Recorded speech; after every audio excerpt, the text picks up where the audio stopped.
faliana no iarabanantsika rehetra manaraka ity famelabelaran-kevitra ratsoratra masina ity. Ny lohateny izay hodinitsika androany dia hoe ilay fanambarana tolalana ho an'ny fiadanam-po. Mivelona amin'ny fotoana izay anjakany raritsaina isika kehitriny. Ary ny tsirairay avy dia mila olona izay anampy azy, anaborany ny eta mavesatra eo amin'ny fiainana, anampy azy anome torolalana, anome vahaolana, iaraka ilanjaminy fahoriany, iaraka ilanjaminy ireo fahasarotam-piainana izay zakaina isanandro. Vao marika ireo manam-pahaizana fa ny olona izay mitondra samyrery ny olana dia mora marary kokoa ary mora tratra ny fahafatesana kokoa no ny olona izay manana izarana izany fahoriana olana mianjady eo amin'ny fiainana izany. Izary ny olona tena azo antoka afaka hitondra ny eta mavesatra eo amin'ny fiainantsika.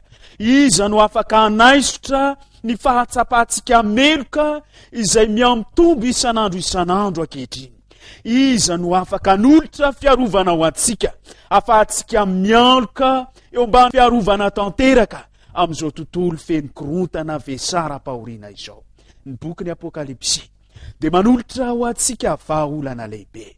Amin'ny Apokalipsy 1:5 dia hoy ny soratra masina manao hoe Jesosy Kristy ilay vavolombelona marina sy lamatoa maty ary lehibe ny mpanjaka ny tany.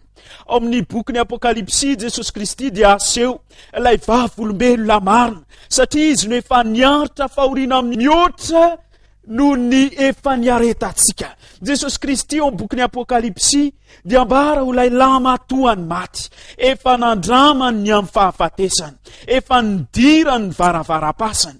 Jesosy Kristy ao amin'ny boky ny fanambarana ilay lehibe ny mpanjaka amin'ny tany, izy no mifehy amin'ny heriny, amin'ny fahendreny, amin'ny fitiavany ity izao tontolo izao ity. Jesosy Kristy ao amin'ny boky ny Apokalipsy ilay aseho mpamonjy mahery mpifehy izao tontolo izao. Hoy izy ao amin'ny 9 amin'ny Apokalipsy 1 manao hoe izao no alfa sy omega, ny tompo Andriamanitra, ilay ankehitriny sy taloha ary no avy teny tsy to. Mety miatrika olana ianao eo amin'ny fiainanao, mety misedra zavatsarotra ianao, mety mavesatra aminao ny fijalianao ankehitriny, fa manana anankiray izay afaka ianteherana isika, afaka hitondra ny eta mavesatra, afaka namaivana atsika, afaka hialokalofa atsika, dia Jesosy Kristy zany. Ao boky Apokalipsy dia aseho fa mandeha eo fanaovan-jiro fito Jesosy. Inona moa no hevitra zany fanaovan-jiro fito zany? Apokalipsy 1:20. Ny zava-miafina ny amin'ny kintana fito izay efa hitanao teny an-tanako sy ny fanaovan-jiro volamena fito. Ny kintana fito dia ny anjely ny fiangonana fito, ary ny fanaovan-jiro fito kosa dia ny fiangonana fito. Raha lazaina izany fa mamindra sy mamakivaky ny fanaovan-jiro fito Jesosy, ny dikan'izany dia izao: mitantsetra eo amin'ny fiainan'ny fiangonana Jesosy, tsy mamela atsika ho rery izy. Nandritra ny tantarany tany, nandritra ny taonjato ny fandimby, dia teo anivon'ny vahoaka ny mandrakariva Jesosy Kristy, nampahery, nanoana, nanaisotra ny eta mavesatra, ary izy no aseho amin'ny boky ny Apokalipsy ilay mpamonjy mahery, ilay mipetraka eo amin'ny seza fiandrianana, ilay mitarika amin'ny fahendreny sy ny fitiavana ity izao tontolo izao ity. Apokalipsy 12:5. Iza moa no anehoana ny Jesosy Kristy fa kitsika amin'ny anaran'i Jesosy, ary niteraka zazalahy izy izay efa nampaka ny firenena rehetra amin'ny temby, ary ny zanany novonjena faingana nakarina ho any amin'Andriamanitra dia ho any amin'ny seza fiandrianana. Jesosy Kristy ilay aseho mitoetra eo amin'ny seza fiandrianana, io no Jesosy izay maniry hitondra ny eta mavesatra ao. Jesosy Kristy ilay aseho ho tompon'ny fahefana, mpijinja mahery. Ao amin'ny Apokalipsy 4:4. Ary indro nahita rahona fotsy aho, ary nisy tahaka ny zanak'olona nipetraka teo ambony rahona, izay nisatroka satroboninahitra volamena sady nitana fijinjana maranitra teny an-tanany. Jesosy Kristy no lay aseo ho avy amarana ny tantaranyity tany ity, hitondra ny fijinjana maro ny olona araky ny asany. Jesosy Kristy no lay aseo omeny anjely voninahitra mandray ny oby mpiderana sy ny oby mpifaliana isanandro. Jesosy Kristy lay aseo ny boky ny Apokalipsy mpandresy lehibe mitoetra eo amin'ny seza fiandrianan'Andriamanitra. Ary Jesosy Kristy ihany koa lay manambara ao amin'ny Apokalipsy 2:20 manao hoe indro ho afaingana. Fa misy sary anankiray izay anehoany ty boky ny Apokalipsy ity an Jesosy Kristy, dia ny sary ny zanak'ondry izany. Miverina 7:20 amin'ny boky ny Apokalipsy ny fanehoana fa zanak'ondry Jesosy. Ao amin'ny Apokalipsy 2:12 dia zao ny voalazany tenin'Andriamanitra. Ary izy ireo naresy azy no ny amrany zanak'ondry sy ny teny filazana azy. Apokalipsy 7:15 izay voavono hatramin'ny nanorenana izao tontolo izao tao amin'ny fahendreny lalina Andriamanitra, dia nieritreritra ny aneo an Jesosy Kristy ho zanak'ondry voavono, hitondra ny famelohantsika, hitondra ny eta mavesantsika, hitondra ny fahotantsika, anamahivanantsika amin'izao fahoriana atrehintsika eto ambany masoandro zao. Ao amin'ny boky Apokalipsy io dia maneho ihany koa fa tsy kely lalana mihitsy Satana teo amin'ny tantara, niezaka nanafika an Jesosy, niady amin'i Jesosy Kristy, miseho amin'ny alalan'ny drako na manafika, miseho amin'ny alalan'ny bibidia, niezaka mba amono mihitsy an Kristy, miseho amin'ny alalan'ny vehivavy mitafy lamba volomparasy, mitaingina bibidia, manafika an Kristy ary miezaka mihitsy mba tsy hatanteraka izany fitiavan'Andriamanitra feno famonjena anamahivanantsika amin'ny fahotana izany. Hita amin'ny boky ny Apokalipsy niezaka ataon'ilay tanàna lehibe antsoina hoe Babilôna, miezaka mamaky ady amin'Andriamanitra, manohitra an'Andriamanitra, kanefa dia asehony ity boky ity fa lay zanak'ondrin'Andriamanitra no mpandresy, lay zanak'ondry izay ny vonoana no mitafy ny fandresena ary te hanoditra ho antsika tsirairay ihany koa izany fandresena izany. Ao amin'ny Apokalipsy 7:14 dia izao ny voalaza ny tenin'Andriamanitra: ireo dia hiandy amin'ny zanak'ondry, ary ny zanak'ondry aresy azy satria tompony tompo sy mpanjaka ny mpanjaka, ary aresy azy koa izay momba azy dia olona voantso sy voafidy ary mahatoky. Raha mahatoky amin'Andriamanitra isika, raha manaiky ny antson'Andriamanitra isika, dia atolotr'Andriamanitra ho atsika ihany koa izany fandreseny zanak'ondry izany. Lasa ihany ny fisainana manontany manao hoe nahoana no aseho amin'izany endriky ny zanak'ondry izany Jesosy Kristy. Andao isika hiverina ao amin'ny soratra masina, rehefa mandinika ny tantara teo amin'ny fiandohany ty tantarany tany ity isika, dia mahita ny antony nanehoana an Jesosy ho lay zanak'ondry ny finoana. Rehefa nisafidy ny anota Adama sy Eva, dia niteny taminy Andriamanitra fa tsy maintsy mandray safidy ihany koa izy, na maka-pisolo toerana noho ny fahotany, na miatrika ny vokatry ny fahotany, tsy inona izany fa ny fahafatesana. Ny safidy ny zanak'ondry mba hisolo ny toerany Adama sy Eva, ary nandatsaka ny rano zany zanak'ondry zany mba hanao fanavotana ho an'ny fahotana izay vitan'izy ireo. Nahoana moa ny ra no maneho izany fanavotana izany? Levitikosy 7:1 manao hoe fa ny ainy nofo dia ao amin'ny ra, ao amin'ny ra no manome aina indray ny olombelona izay tokony ho faty noho ny amin'ny fahotana. Azo sary an-tsaina Adama sy Eva rehefa nandray zany zanak'ondry zany, ny safidy ny amono zany zanak'ondry zany hisolo ny fahotana, mety ontsa dia ontsa, satria io no fahafatesana voalohany hitany teo amin'ny tontolo namboarin'Andriamanitra. Ny tanany Adama mandray ny antsy, mandatsatra, mety maratra ny fony hoe nahoana no ity biby tsy manatsiny ity no misolo ny fahotana vitako noho ny tsy fankatoavako an'Andriamanitra. Ny Baiboly dia miteny manao hoe fa fahafatesana ny tampony ota. Romanina 9:1-7. Ary teo amin'ny fiainany zanak'Israely dia noraisina izany fomba fanao aram-pivavahana izany. Isaky ny meloka ny zanak'Israely dia mitondra zanak'ondry atao fanatitra. Ilay zanak'ondry dia tsy manatsiny, tsy manana fahamelohana, ary ny fahotan'ireo zanak'Israely no voaterina afindra tamin'io zanak'ondry io na latsadra mba ho afindra amin'ireo zanak'Andriamanitra ireo ihany koa ny fahamarinany ireo zanak'ondry izay ny finoana. Ao amin'ny Levitikosy 5:5-5 dia izao ny voalaza ny tenin'Andriamanitra. Korameloka amin'ny anankiray amin'ireo izy dia hiaiko izay zavatra nanontany, ary tondra ny sazy no an'i Jehova no ny fahotana izay nataony izy. Ny sazy izay entina dia ny fandatsandra ny zanak'ondry tsy manatsiny, ny zanak'ondry tsy manana fahotana. Ireo zanak'ondry tsirairay teo amin'ny testameta taloha dia maneho an' Jesosy Kristy izay nitafy ny maha-olombelona tonga teto amin'ity tany ity mba ho faty noho ny fahotako sy noho ny fahotanao. Ankehitriny dia miantso atsika Andriamanitra mba andraisantsika izany vahaolana izany.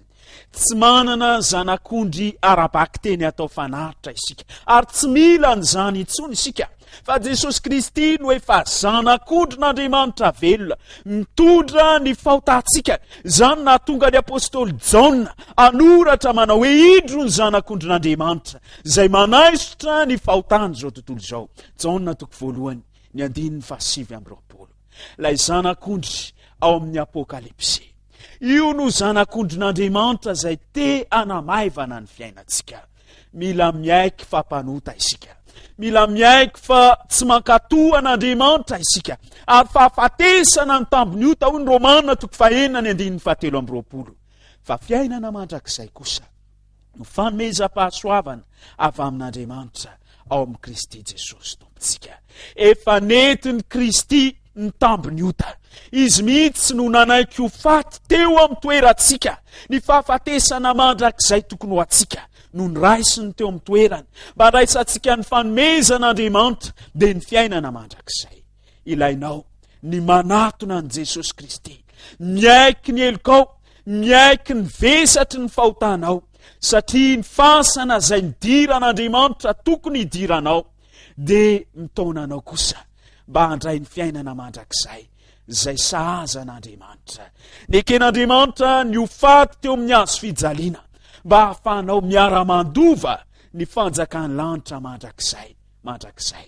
Mahatsiaro meloka ny zanak'olombelona ankehitriny. Ary manam-pahaizana ireo mpitsabo saina dia miteny manao hoe io fahatsapatena meloka io no mitarika aretina maro mitondra fahafatesana eo amin'ny fiainany zanak'olombelona. Miteraka tahotra izany, miteraka nenina izany, miteraka orooro izany, miteraka aretina izany. Iza no afaka hanaisotra ny fahameloantsika, ny fahatsapantsika tena ho meloka dia manosika atsika anatona an' Jesosy Kristy. Izy no afaka mitondra ny fahameloantsika, izy no afaka manamaivana ny fijalitsika vokatry ny fahotana, vokatry ny fahatsapatena ho meloka. Oka isika tsy anana fiheverantena ho marina. Esory eo mivoambolantsika ny fialatsiny, esory eo mivoambola nampiasaintsika isanandro ny fanadiovantena.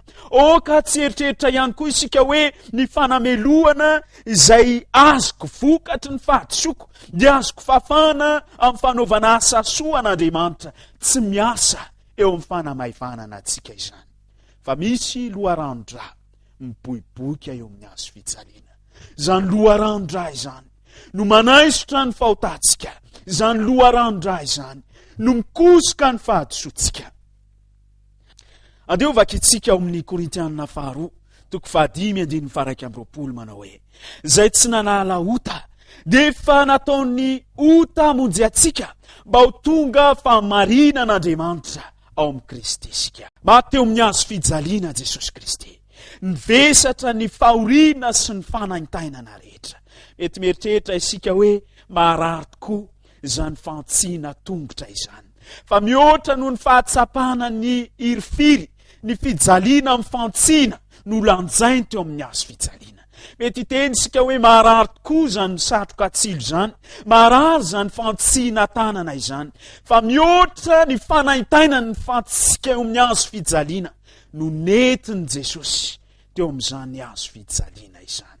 Satria ny fahotako, ny fahotanao, ny fahotan'ny taranak'olombelona rehetra no navangongo teo aminy, ary zany no fahoriana lehibe izay netiny Jesosy Kristy.